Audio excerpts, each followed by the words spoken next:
just kind of show it through a laryngoscope right there, the way it would look going down through. There's the epiglottis flapped back. There's the tongue pushed back. There's the lingual frenulum right there. And there's the rhymal, I don't know what all that is. I'll never get into all that. There's the folds of the vocal cords and so forth. That's just showing the cartilages. There's the vocal view right there.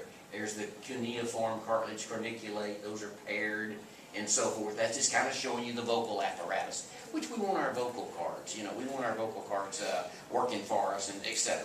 All right, but anyway, there it is. There's that. All right, trachea from the larynx. We're going to look at a slide next time, and of the trachea and the esophagus. A slide showing both.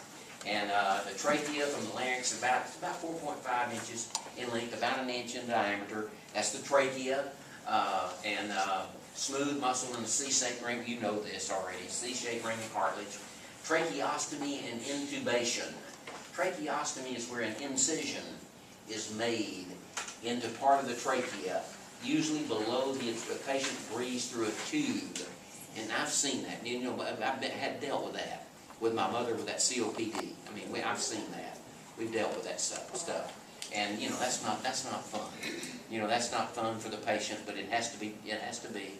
And the girl Susie in my class, they intubate people. They will do that on the ambulance.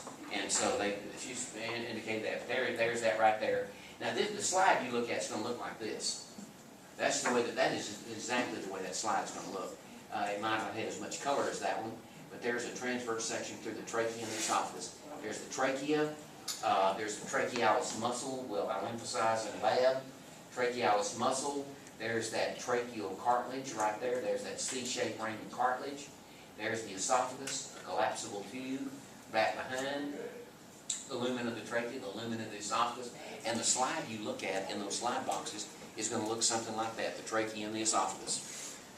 Always remember the trachea is anterior. People miss this on the test, on the written test. The trachea is anterior to the esophagus. It's anterior to. Okay, so just be sure and remember that. You're going to see a slide like that next time in the lab. We'll go over that slide. All right, so there's that now. Now, intubation, the tube is inserted into the mouth or the nose and passed down through the larynx. Mucus can be sucked out through the tube. That also serves to push back any flexible obstruction. That's intubation, which you will see that. Any of you ever worked on it? No, none of you have you worked at EMT type stuff? None of you have done that. Okay, all right, the bronchi. Well, the trachea now divides. Now, here's the key thing about these tubes in the lungs. The tubes from the trachea, there's primary, secondary, tertiary bronchi, bronchioles, terminal bronchioles. Okay, and as these tubes work, as they go toward the alveoli, the tubes get smaller and smaller and smaller, and the amount of cartilage gets to be where there's not any. Now, pulmonary function test. This is another thing. Pulmonary function test. And we'll talk about these in lab. The various pulmonary function tests will show the condition of large airways and small airways. And now here's another thing, y'all.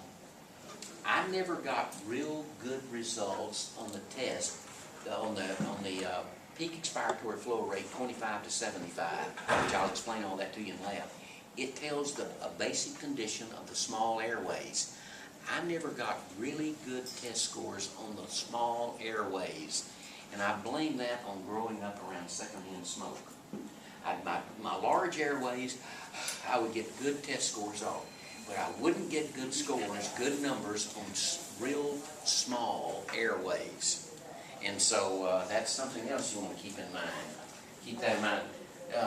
Most of these bars and places now don't allow smoking, do they? They don't allow smoking, do they? But in Pasadena, they do allow smoking inside. They do. You Webster does. The only place you can is inside Houston. Inside Houston, Webster allows smoking. They smoke in my bar. They smoke at more. They're smoking my bar. They smoke it, but you work there? You're not allowed to. No, I don't know. Yeah, I understand. They smoke there. They have TV, you can watch football games there too, can't you? Buffalo Wild Wings, yeah. But they allow, oh, I can't do that. I can't be around that. I'm kind of allergic to it. I cannot be around, I just don't be, I don't be around it. I will, you will not see me sitting